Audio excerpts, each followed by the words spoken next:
आज की मुरली में बाबा कहे, बच्चे तुम्हें ये निश्चय होना चाहिए कि इस गॉड फादरली यूनिवर्सिटी में हम ये पढ़ाई पढ़ करके मनुष्य से देवता बनते हैं। बाबा कहे जब तक ये निश्चय नहीं तब तक पढ़ाई पढ़ नहीं सकते हैं, पुरुषार्थ कर नहीं सकते हैं। यहाँ का मुख्य पुरुषार्थ ही है कि अपने दृष्टि को सिविल बनाना, आपस में बहुत प्यार से मीठा होकर के रहना है, मीठा बनना है। बाबा कहे क्योंकि तुम ही देवता बनने वाले हो तो वह सद्गुण अभी तुम्हारे जीवन में आना चाहिए। भक्ति के अंदर मनुष्य आत्माओं ने जब भगवान से पुकारा तो यही कहा कि हे प्रभु, आप जब आएंगे तो आपके ऊपर वारी जाएंगे। तो बाबा कहे जब ये कहते हैं तो इससे सिद्ध होता है कि भगवान आते हैं तो सर्वव्यापी नहीं है। तो सुनते हैं आज के बाबा के मधुर महावाक्य। ओम शांति। मीठे बच्चे, ये गॉड फादरली वर्ल्ड यूनिवर्सिटी है। मनुष्य से देवता, नर से नारायण बनने की जब यह पक्का निश्चय हो तब तुम यह पढ़ाई पढ़ सको। आज की मुरली से प्रश्न है, मनुष्य से देवता बनने के लिए तुम बच्चे इस समय कौन सी मेहनत करते हो? उत्तर है आंखों को क्रिमिनल से सिविल बनाने की, साथ साथ मीठा बनने की।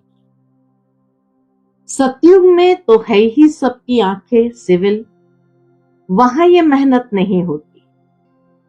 यहां पतित शरीर, पतित दुनिया में तुम बच्चे आत्मा भाई भाई हो, ये निश्चय कर आंखों को सिविल बनाने का पुरुषार्थ कर रहे हो।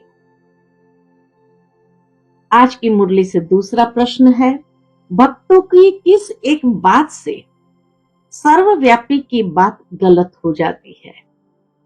उत्तर कहते हैं, हे बाबा, जब आप आएंगे तो हम आप पर वारी जाएंगे। तो आना सिद्ध करता है वह यहां नहीं है, तभी तो आएंगे और तभी तो वारी जाएंगे। ओम शांति। बाप रूहानी बच्चों से पूछते हैं कि अपने आत्मा के स्वधर्म में बैठे हो? पूछते बाबा कि आत्मा स्वधर्म में बैठे हो? यह तो जानते हो कि एक ही बेहद का बाप है जिसको सुप्रीम रूह या परम आत्मा कहते हैं। परमात्मा है भी जरूर, परम पिता है ना। परम पिता माना परमात्मा। यह बातें तुम बच्चे ही समझ सकते हो। 5000 वर्ष पहले भी यह ज्ञान तुम सब ने ही सुना था। तुम जानते हो आत्मा बहुत छोटी सूक्ष्म है, उनको इन आंखों से देखा नहीं जाता। ऐसा कोई मनुष्य नहीं होगा जिसने आत्मा को देखा होगा। हाँ, देखने में आ सकती है, परंतु कैसे देखने में आ सकती है? परंतु दिव्य दृष्टि से, और यह भी ड्रामा के प्लान अनुसार।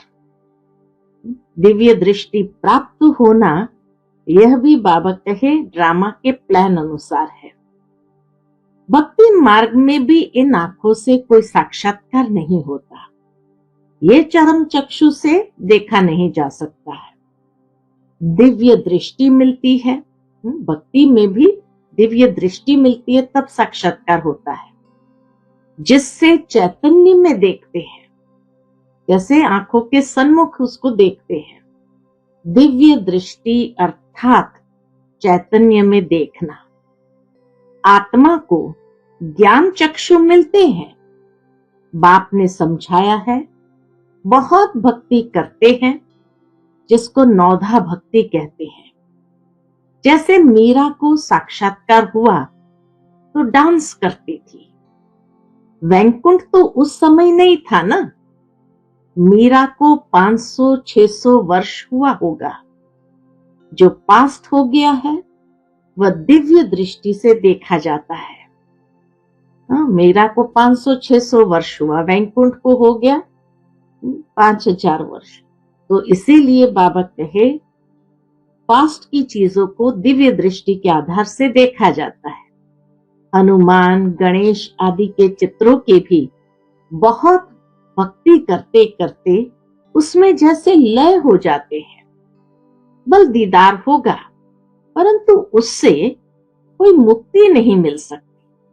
साक्षात्कार हो गया उसका मतलब ये नहीं कि मुक्ति को प्राप्त कर लिया। मुक्ति, जीवन मुक्ति का रास्ता बिल्कुल न्यारा है। साक्षात्कार से उसका कोई संबंध नहीं है। भारत में भक्ति मार्ग में ढेर मंदिर होते हैं, वहां शिवलिंग भी रखते हैं। मंदिरों में शिवलिंग भी रखते हैं, कोई छोटा बनाते हैं, कोई बड़ा बनाते हैं। अभी तुम समझते हो जैसे तुम आत्मा हो, वैसे वह सुप्रीम आत्मा है। साइज एक ही है, आत्मा और परमात्मा की साइज एक ही है। कहते भी है हम सब ब्रदर्स हैं, आत्माएं सब भाई भाई है। बेहद का बाप एक है, बाकी सब भाई भाई है। पाठ बजाते हैं, यह समझने की बातें हैं। यह है ज्ञान की बातें जो एक ही बाप समझाते हैं। जिन्हों को समझाते हैं वह फिर औरों को समझा सकते हैं। ऐसा बाबा ने समझदार बना दिया जो बाबा कहे जिन्हों को समझाते हैं वह फिर औरों को समझा सकते हैं। पहले पहले एक ही निराकार बाप समझाते हैं, उनके लिए ही फिर कह देते सर्वव्यापी है, ठिक्कर बित्तर में है। उनके लिए कह देते सर्वव्यापी है, ठिक्कर बित्तर में है। यह तो राइट नहीं है ना। एक तरफ कहते बाबा जब आप आएंगे तो हम वारी जाएंगे, ऐसे थोड़ी कहते हैं आप सर्वव्यापी हो। कहते हैं आप आएंगे तो वारी जाएंगे, इसका मतलब यहां नहीं है ना मेरे तो आप दूसरा न कोई। तो जरूर उनको याद करना पड़े ना। ये बाप ही बैठ बच्चों को समझाते हैं। इसको रूहानी नॉलेज कहा जाता है। यह जो गाया जाता है आत्माएं परमात्मा अलग रहे बहुकाल, उसका हिसाब भी समझाया है।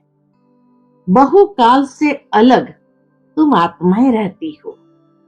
अब बाप के पास आए हो इसलिए राजयोग सीखने। बाप तो सर्वेंट है।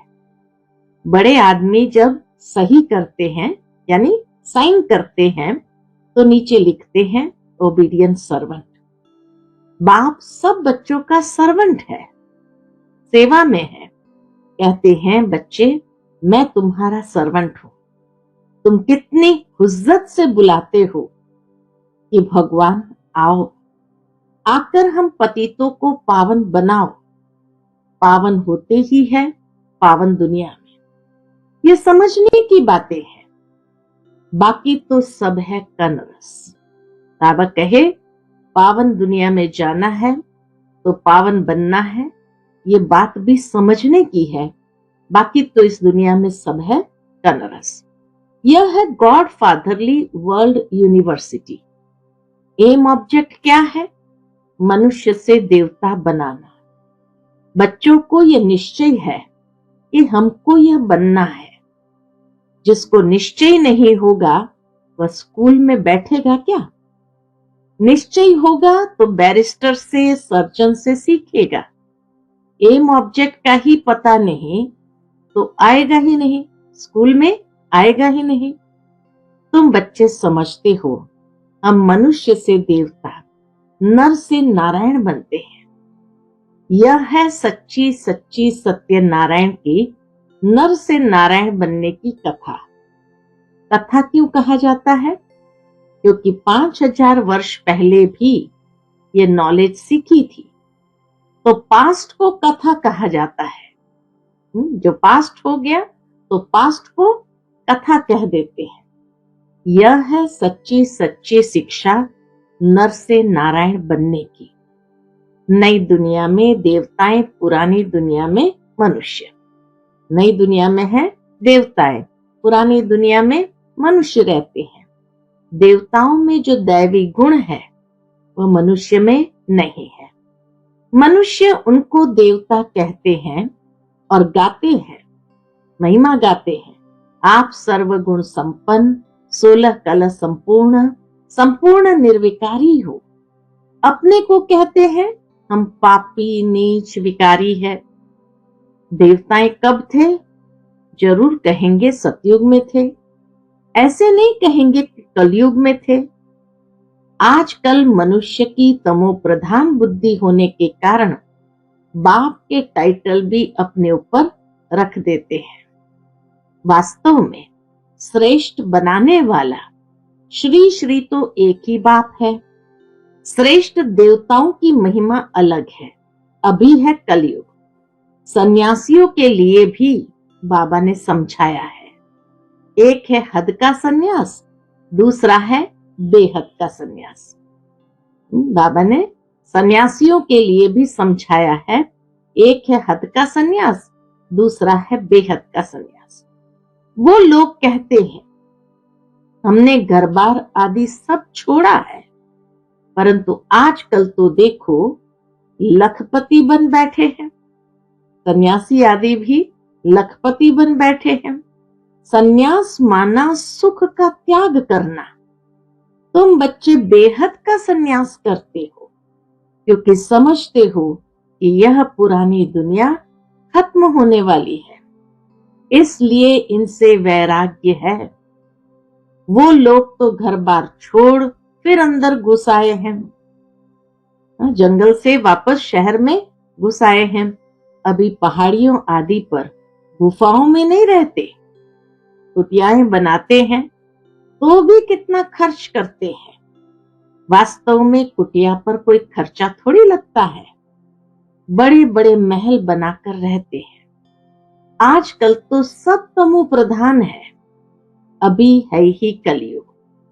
सतयुगी देवी देवताओं के चित्र नहीं होते तो स्वर्ग का नाम निशान गुम हो जाता।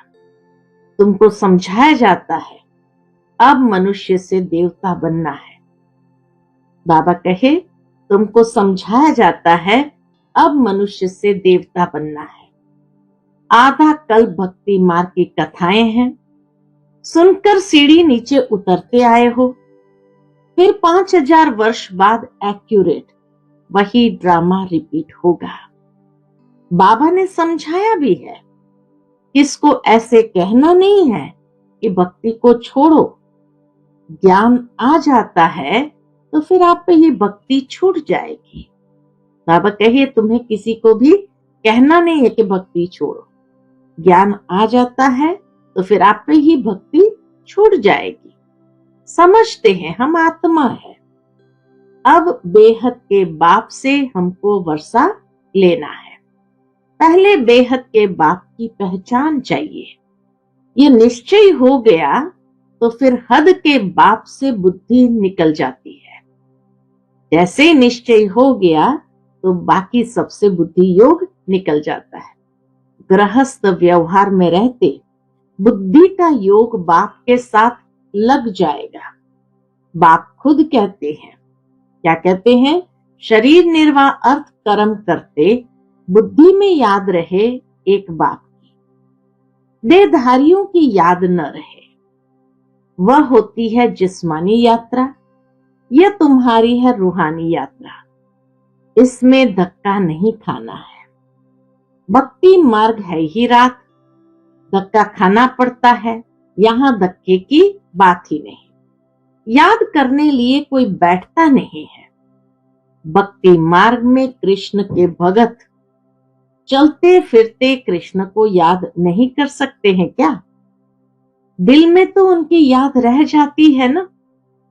एक बार जो चीज देखी जाती है तो वह चीज याद रहती है।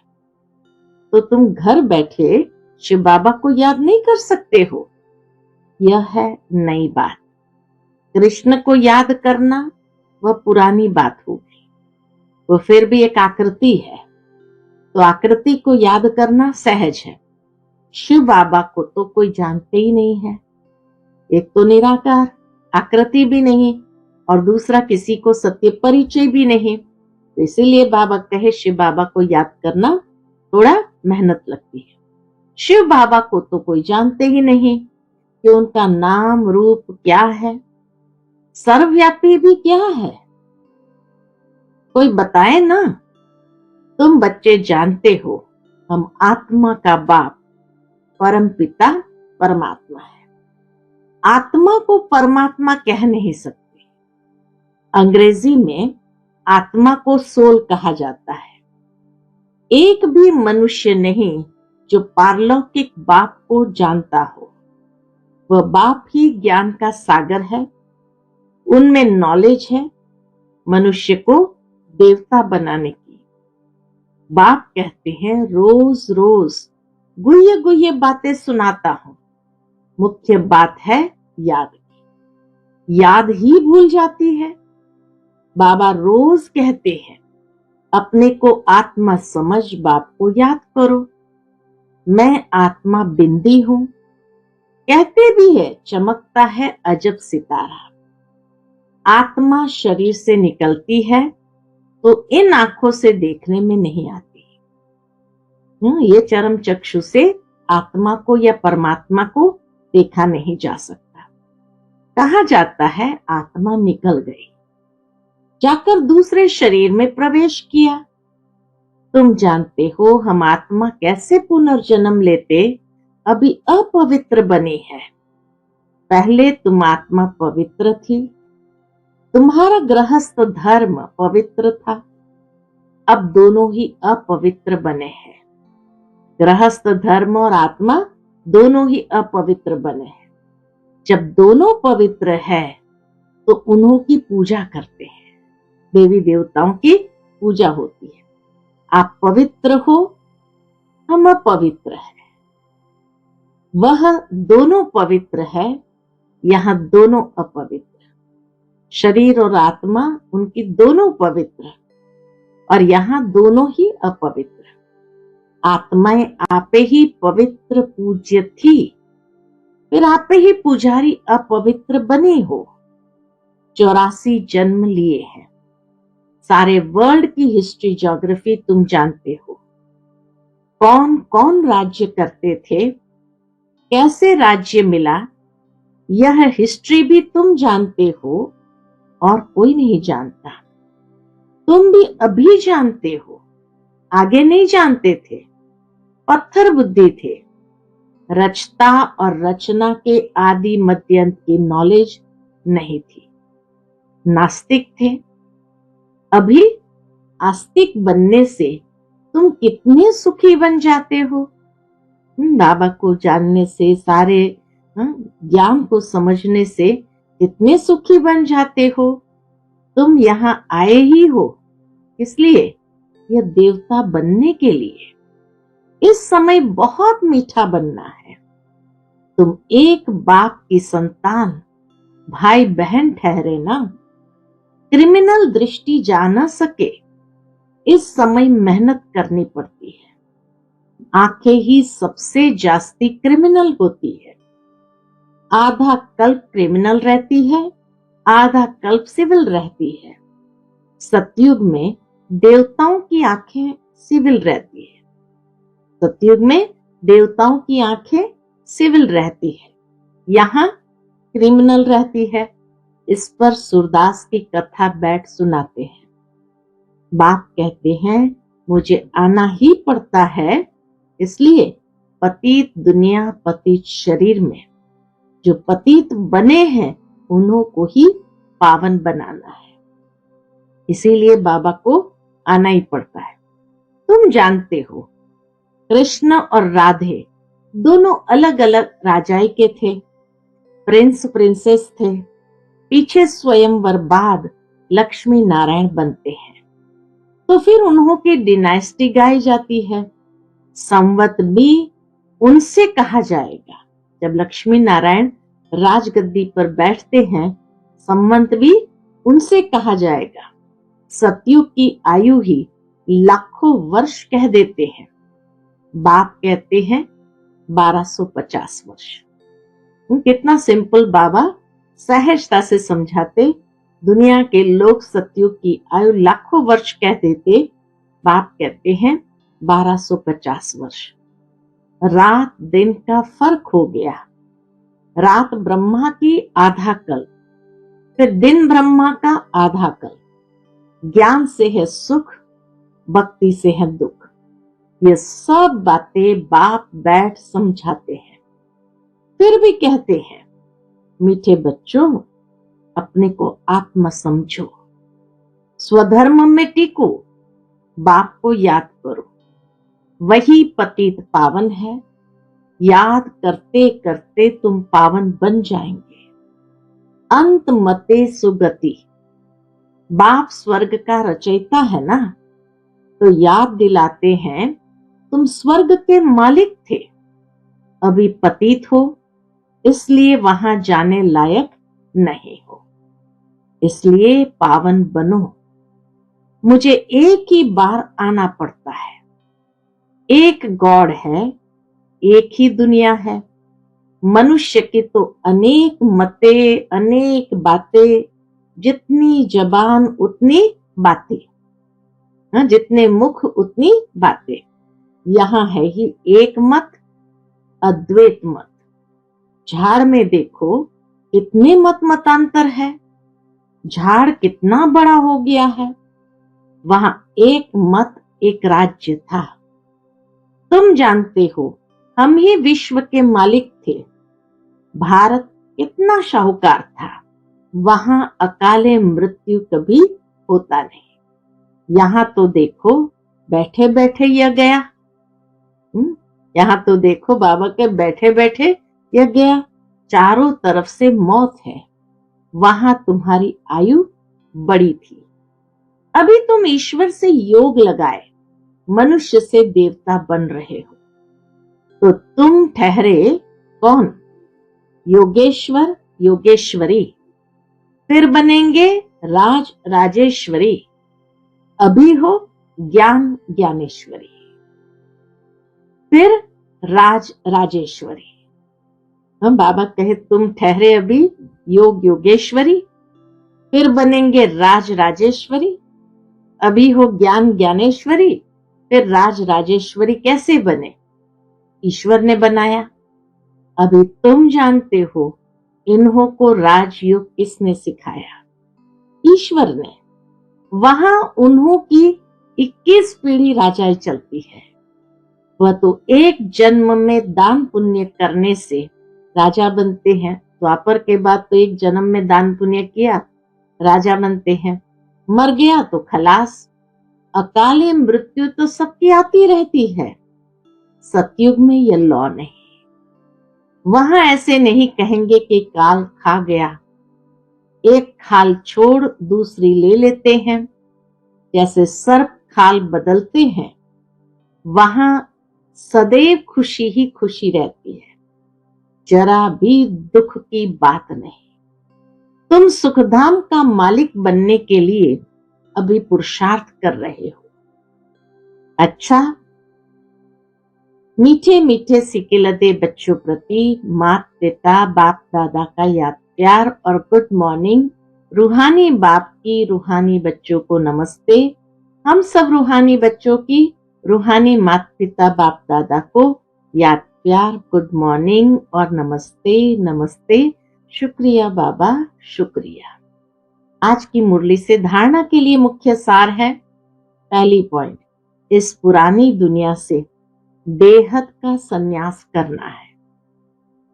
शरीर निर्वाह अर्थ कर्म करते रूहानी यात्रा पर रहना है। दूसरी पॉइंट, पुरुषार्थ कर आंखों को सिविल जरूर बनाना है। एम ऑब्जेक्ट बुद्धि में रख बहुत बहुत मीठा बनना है। आज का बाप दादा का मधुर वरदान हम बच्चों के प्रति है, हर कदम में पद्मों की कमाई जमा करने वाले समझदार ज्ञानी तू आत्मा भव। हर कदम में पद्मों की कमाई जमा करने वाले समझदार ज्ञानी तू आत्मा भव। समझदार ज्ञानी तू आत्मा वह है जो पहले सोचता है फिर करता है। उसको बाबा ने कहा, समझदार ज्ञानी तू आत्मा, पहले सोचना फिर करना। जैसे बड़े आदमी पहले भोजन को चेक कराते हैं फिर खाते हैं, तो ये संकल्प बुद्धि का भोजन है। इससे पहले चेक करो फिर कर्म में लाओ। संकल्प को चेक कर लेने से वाणी और कर्म स्वतः समर्थ हो जाएंगे, और जहां समर्थ है वहां कमाई है। तो समर्थ बन हर कदम अर्थात संकल्प, बोल और कर्मों में पद्मों की कमाई जमा करो। तो हर कदम में अर्थात संकल्प, बोल और कर्म में पद्मों की कमाई जमा करो। यही ज्ञानी तू आत्मा का लक्षण है। आज का स्लोगन है, बाप और सर्व की दुआओं के विमान में उड़ने वाले ही उड़ता योगी है। बाप और सर्व की दुआओं के विमान में उड़ने वाले ही उड़ता योगी है। अच्छा, ओम शांति।